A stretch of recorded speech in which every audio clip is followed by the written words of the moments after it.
I may have made the mistake of looking up another modular stationery system.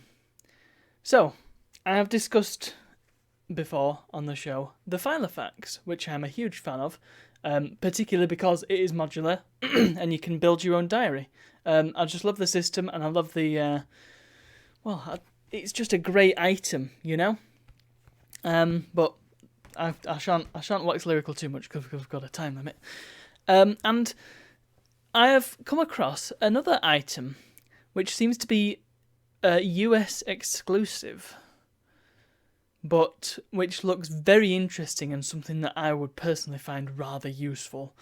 I would like to do a bit more research on it, of course, but it is a thing called a Trapper Keeper. Bit of a strange name, isn't it? Trapper Keeper. And it looks very much like a Filofax, but it's a bit more of... Well, it looks bigger. It looks like an A4 size thing. More like a binder. It says it calls it a portfolio, which is a bit like the larger A4 sized Filofaxes call themselves portfolio size. So I guess this is the same sort of deal. But it looks very similar.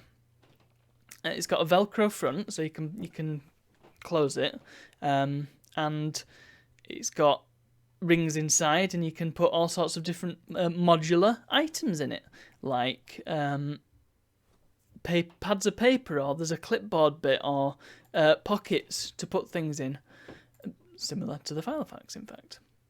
But what sets these Trapper Keepers apart? It seems that they were... Well, I mean, I'm probably talking about something that everybody knows about already, but it's fine. I've just discovered this today, so it's fine.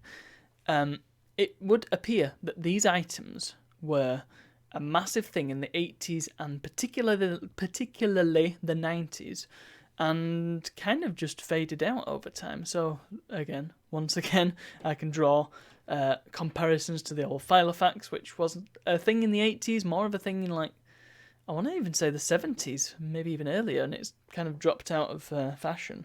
And it's really not...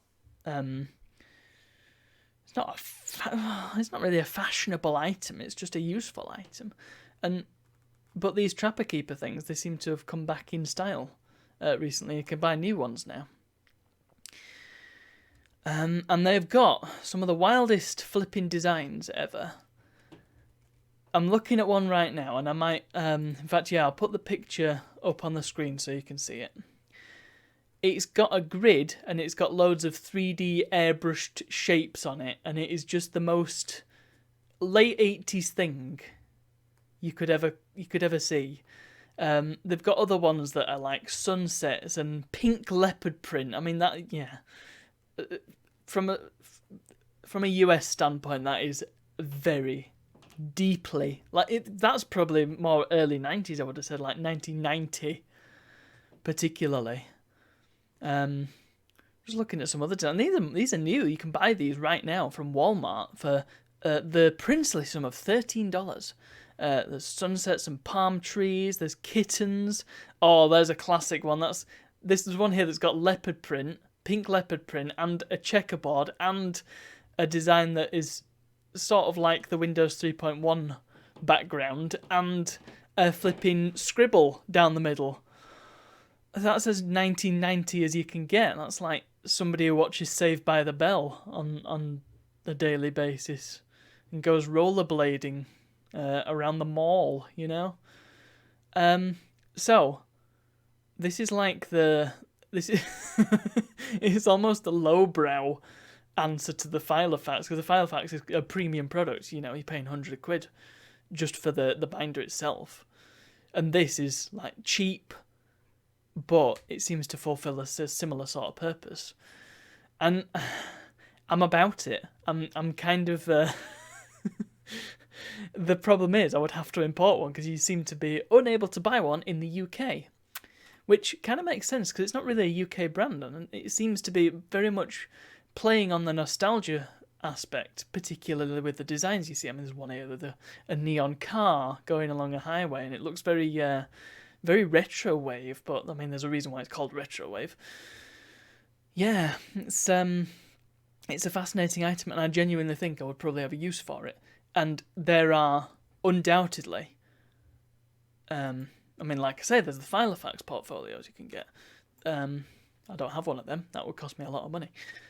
And there are other items that undoubtedly fill this same niche.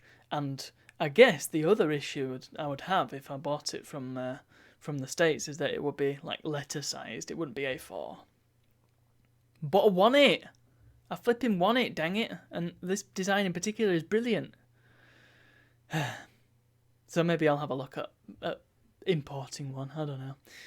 Wonder if Walmart shipped to the UK. Anyway, that's today's brain. Hello. That's today's episode. Thank you for watching, and I'll see you tomorrow.